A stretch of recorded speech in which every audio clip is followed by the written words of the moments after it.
Okay, this is the FM bass tutorial for Nexsyn. You can find this on page 69 of the Nexsyn manual. In this case, we're just going to go ahead and walk through it step by step with you and show you some video to go along with the tutorial. You want to start, of course, by opening up Nexsyn. And after you've got Nexsyn open, you want to go to the preset browser view, which you can access by just clicking the box at the top of the interface. They'll bring you into the browser view. And then you're going to go into the tutorials directory. Directories are in green and presets are in blue. We're going to click tutorials. We're going to click the empty preset. The empty preset is just that. It's pretty much empty. It doesn't have any modules loaded, and it's just a good place to start for doing sound design. We're going to go ahead and give that a name real quick. We're going to click Preset under the menu, and we're going to click Save As, and then we're just going to call this FM Bass. You can say this anywhere you would like, but I'm just going to save it under the Presets directory, which is the default directory for presets in Nexsyn. After we've saved, we can go ahead and go back into the Edit view by just clicking on the black box at the top of the interface. So now we're going to go ahead and load up a couple more modules to start making this sound. Our oscillator 1 module is open. We're going to also load oscillator 2, and we're going to load the amp envelope. Now we want to make some changes to these modules to start getting the sound that we are looking for. The first thing that we're going to do is we're going to start making some edits to oscillator 1. We're going to turn stereo on. We're going to turn the key sync off. We're going to leave the type set to a sine wave, and we're going to leave the semitones at 0. The amplifier we're going to turn up to 6 decibels, which we can do either by moving the knob, or we can also click the value box underneath the knob and we can just manually enter a number. Next, we're going to move on to oscillator 2. We're going to select key sync off, and we're going to turn stereo on. We're going to leave the type set to a sine wave. We're going to leave the semitones in -12, and we're going to turn the scale to off. Usually the scale is set to full. We're going to turn it to off.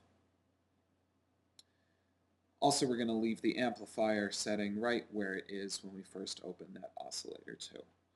Now we want to go to the amp envelope. We're going to make a couple changes here. The first thing we're going to do is we're going to turn the attack down to 0. We're going to leave the delay at 0.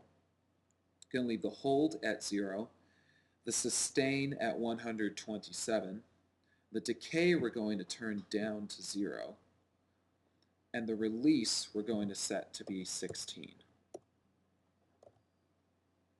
We're also going to use the expert settings a little bit in this preset. We're going to click the expert button under the amp envelope module, and under the section labeled time tracking, we're going to go ahead and turn the key to 42%.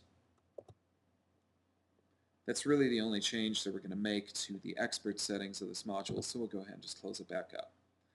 So now we've already created the basis for the FM bass sound, so we can go ahead and play it and see what it sounds like.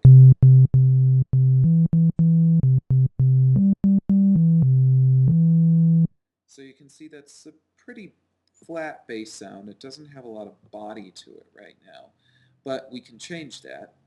And the way that we can change that is we can move the FM knob in oscillator 1. This is the frequency modulation, and this will give the bass sound a much more harsh sound and more what we're looking for when we're making a FM bass. So let's go ahead and play that.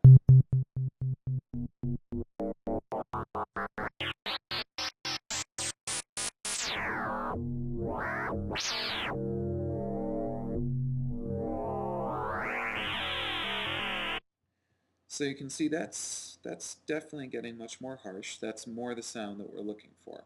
After we fool with it a little bit, we're going to go ahead and turn the value of the FM to 45.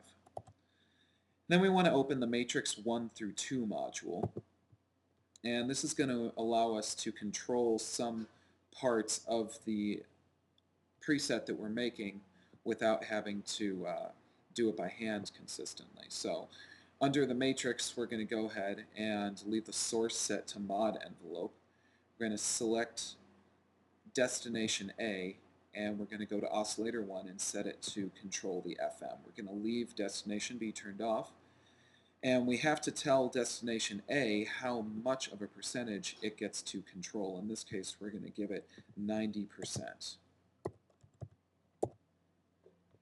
And after we've done that, we're going to also make sure that destination A and B under matrix 2 are turned off. The next thing we want to do is open the mod envelope. And in mod envelope, we're going to go ahead and make a couple of quick changes.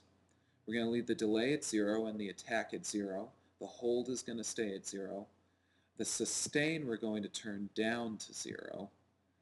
The decay we're going to leave at 64, and the release we're going to go ahead and turn to 64 as well.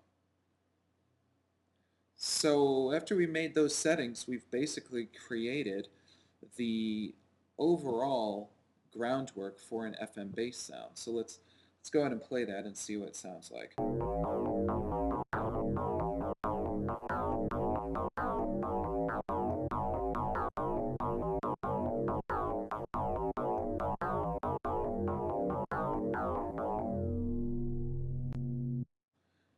So that's a pretty good FM bass sound, and that will very quickly and easily morph into many other sounds if you start to add some effects to it.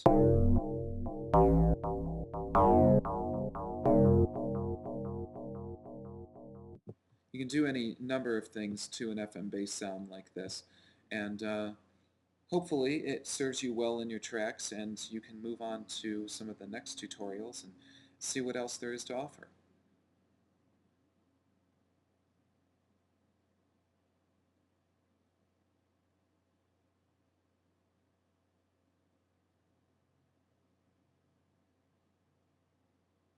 If we want to make some other settings to the FM bass sound, we can also expand the mod envelope expert settings.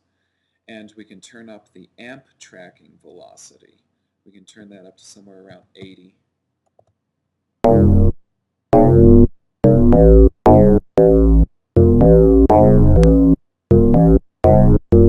That'll make the sound a little bit more harsh. We can also open an LFO. We'll open up LFO 1 here. We can set the mode to reset, which it starts off by default set at reset. The rate factor we can set to 1. The waveform we can leave set at sine. The attack we can turn to 47. The rate can go to 6.5.